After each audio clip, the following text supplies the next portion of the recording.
मेरे साथ अशरफ जमील साहब हैं, जो एक साफ छवि के समाज सेवी हैं। अभी कुछ दिनों से चर्चा ये चल रही थी, खैरपुर में खासकर, कि हाउस अरेस्ट हुए हैं, यानी कि पुलिस ने नजरबंद कर दिया। उसको लेके चर्चा करेंगे। चर्चा बहुत जबरदस्त चल रही थी, अखबारों में भी थी ये चर्चा, और काफी सारे लोग इस पे बात कर रहे थे कि ऐसा क्या हुआ कि अशरफ जमील के घर पुलिस आई और उन्हें नजरबंद कर दिया। क्योंकि नजरबंद करना बहुत बड़ी बात होती है, कुछ ना कुछ, कोई ना कोई उसके पीछे वजह होती है। तो अशरफ जमील मेरे साथ हैं, जानते हैं ऐसा क्या हुआ, ऐसा क्या किया आपने जिसके चलते पुलिस ने आपको नजरबंद किया। अस्सलाम वालेकुम, आदाब। आपके चैनल के माध्यम से जनता को बताना चाहता हूं कि 10 तारीख में लखनऊ में धरना प्रदर्शन था और एक मेमोरेंडम दिया जाना था राज्यपाल महोदया को, राष्ट्रपति जी के नाम। उस मेमोरेंडम में जो जुल्म हो रहे हैं, मजलूमों को सताया जा रहा है, मुस्लिम, दलित, पिछड़ा वर्ग या शरीफ लोग उन लोगों को जो कहीं पे भी पकड़ के पीट देते हैं, मार देते हैं, हमला कर देते हैं। तो इसके लिए हम लखनऊ में आज़ाद समाज पार्टी के सारे कार्यकर्ता जो वहाँ 10 तारीख में 11 बजे इकट्ठा होने थे और धरना प्रदर्शन था और मेमोरेंडम था, तो वो दिया जाना था, जिसके चलते यूपी गवर्नमेंट ने यहाँ उत्तर प्रदेश की पुलिस को आदेश कर दिया कि आप इन कार्यकर्ताओं को रोको और इनको किसी तरह यहाँ लखनऊ ना आने दें। तो इसी के लिए बस यहाँ की खैरपुर की पुलिस थी, जिसमें से मेरा नाम अशरफ जमील उसमें मेंशन था, तो यहाँ की पुलिस बल तैनात कर दिया गया हमारे घर के बाहर हर गेट में और मुझे निकलने नहीं दिया। कुछ लोग ये भी कह रहे हैं कि जिस दिन आपको अभी जो है ना छोड़ भी दिया गया था, उस दिन आप चले जाते, लखनऊ जाने वाली बात थी, क्योंकि अब जो है ना आप आम आदमी नहीं रहे।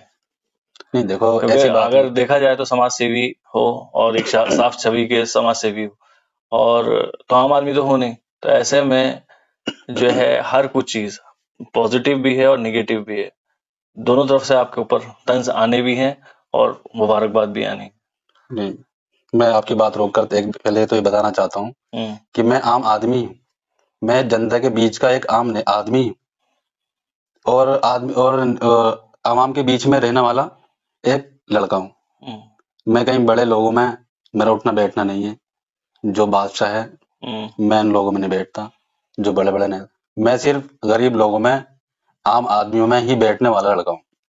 और रही बात कि मैं क्यों नहीं गया, जब मैं रिलीज हो गया था 10 तारीख में 8 बजे, तो मैं क्यों नहीं गया लखनऊ, मैं आपके माध्यम से बताना चाहता हूँ कि मुझे 9 तारीख में 3:30 बजे हाउस अरेस्ट कर लिया था पुलिस ने क्योंकि मेरा प्लान था यहाँ से रात को 10 बजे निकलने का, क्योंकि हमारे यहाँ रमजान चल रहा है तो तरावी पढ़ना होती है, तो मुझे तरावी हमारे यहाँ 9:45 9:30 बजे तक कंप्लीट हो जाती है, तो मैं 10 बजे यहाँ से निकलता अपना और हम सुबह वहाँ 5 बजे पहुंच जाते, 5 या 6 बज जाते हम पहुंच जाते। तो पुलिस को इसका पता चला, जिन लोगों ने बताया या उनको अंदाजा हुआ, तो वो हमारे यहाँ 3:30 4 बजे आ गए और मुझे हाउस अरेस्ट कर लिया, यानी कि नजरबंद कर दिया कि आप यहीं रहोगे, हमारी नजरों के सामने रहोगे, आपकी एक्टिविटी हम आपकी एक्टिविटी देखेंगे और आपको कहीं जाने नहीं देगा। तो मैंने उनसे काफी बार पूछा भी कि आप ऐसा क्यों कर रहे हो, तो उन्होंने कहा कि हमारे पास आदेश है। मैंने आदेश दिखाओ, आदेश क्या है, तो कह रहा है कि नहीं बस आप यहीं रहेंगे। मैंने कहा ऐसा तो नहीं होगा कि मैं चुपचाप बैठा रहूं और जो हमें लखनऊ जाना था वहां आप जाने नहीं देंगे, हमें तो गलत है ना इस तरह से, क्योंकि नहीं हम आपको जाने नहीं देंगे, ऊपर से ही आदेश है। तो इसलिए उन्होंने मुझे रोक दिया और सुबह वह 9 तारीख के 8 बजे रिलीज किया उन्होंने मुझको। जब 8 बज गए तो फिर मेरा जाना वहाँ बेकार ही था, क्योंकि वहाँ 11 बजे 10 तारीख की 11 बजे वहां पहुंचना था, सबको इकट्ठा होना था। लेकिन उसके बावजूद भी इन्होंने इतनी रोक टोक करने के बाद भी योगी जी ने हर तरीके अपना लिए, फिर भी हमारे आजाद समाज पार्टी के योद्धा वहां पहुंचे और उन्होंने जो करना था वो किया और मेमोरेंडम वहां सौंपा, जो काम होना था वो हुआ। अच्छा, इसमें ये चीज थी कि पुलिस जो है भाई पहली बार आपके घर आई, डर लगा हुआ, अरे डर क्यों, आप जो है एक साफ छवि के इंसान हो और एक आम आदमी जो है सोचता है बहुत सारी चीजें कि ना हो इस तरह की चीजें, तो जिस तरह से पुलिस आपके घर आई और एक माहौल ऐसा हो गया, बहुत सारी पुलिस आपके घर थी, तो क्या हुआ आपको? देखो पहले तो कोकब भाई, फराज भाई, मैं ये बताना चाहता हूँ, डरता हूँ तो सिर्फ मैं अल्लाह से डरता हूँ। दुनिया में ऐसी कोई सी ताकत नहीं है जिससे मैं डरूं। सिर्फ डर मुझे अपने अल्लाह से ही है। और मुझे जब मर जाएगा ना हम, तो अल्लाह के यहाँ जवाब देना पड़ेगा कि तुमने क्या किया। जो मजलूम थे, मुसलमान थे, दलित समाज थे, जो कमजोर थे, उनको बचाने के लिए तुमने क्या किया। तो मैं डरता तो किसी से नहीं हूँ। ठीक है, वो आए, उन्होंने मुझे हाउस अरेस्ट किया और हम नाकामयाब रहे, बट ये कि कुछ लोग पहुंच गए थे वहां। क्योंकि भाई समाज सेवी हो आप, ठीक है, समाज में आए हो, समाज की सेवा कर रहे हो, मगर समाज सेवा करना आसान नहीं होता, रिस्क बहुत होता है।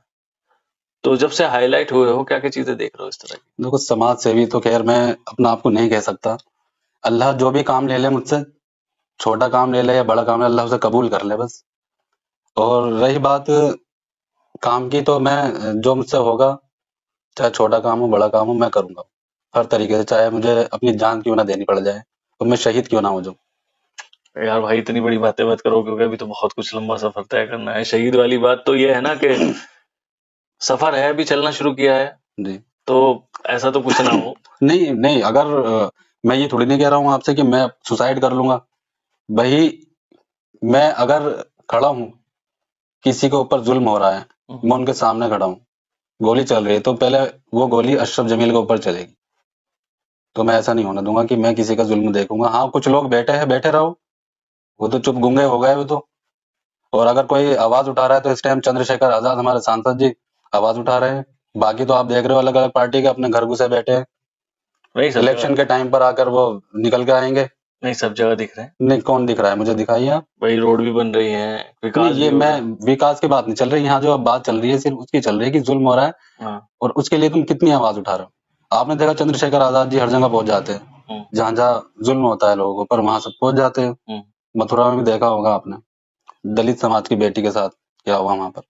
तो लोगों को इस पे ये भी तो कहना है ना कि उन्हें अपनी राजनीति बनानी है, उन्हें पूरी पार्टी मजबूत करनी है, उन्हें जो है ना आने वाले टाइम में इलेक्शन लड़ना है, इसलिए इसकी तैयारी भी हो सकती नहीं है। नहीं, ये गलत है। राजनीति ये अपने आप को चमकाने के लिए ऐसा काम नहीं किया जाता। जिसके अंदर जिगरा होता है, जिसके अंदर दिल होता है ना, वही ये काम करते हैं। तो जब हम अच्छा काम करेंगे तो हमें जनता भी चुनेगी, और लोग बाग हमें हमारी तारीफ भी करेंगे, हमें चुनेंगे भी लोग। क्या समझे। तो भाई चर्चा यही थी कि अशरफ जमील साहब जो है हाउस अरेस्ट हुए थे, एक साफ छवि के इंसान, समाज सेवी। अब आप बताइएगा, अब आपके लिए छोड़ दिया, क्योंकि कमेंट जो है जनता के लिए हमेशा खुले रहते हैं। तो आपको क्या कहना है, और इनका रोल अभी किरतपुर के लिए क्या चल रहा है, किस तरह से चल रहा है, और खासकर युवा इन्हें किस तरह से देख रहे हैं, अपने दोस्त देख रहे हैं, दुश्मन देख रहे हैं, या आने वाले टाइम का? क्योंकि मैंने पहले ही कह दिया कि चेयरमैन पद के उम्मीदवार ये हो सकते हैं। अगर हो सकते हैं तो किस हद तक सामने वाले को टक्कर देंगे? एक लाइन ये भी है ना कि एक इंसान जो है किसी को हराने के लिए इलेक्शन लड़ता है। आप हराने के लिए लड़ते हो या खुद जीतने के लिए लड़ोगे? नहीं, अगर ऐसा हुआ तो कुछ अगर नहीं ऐसा है। कुछ। देखिए, ऐसा कुछ नहीं है, मैं किसी को हराने के लिए इलेक्शन नहीं लड़ना आया।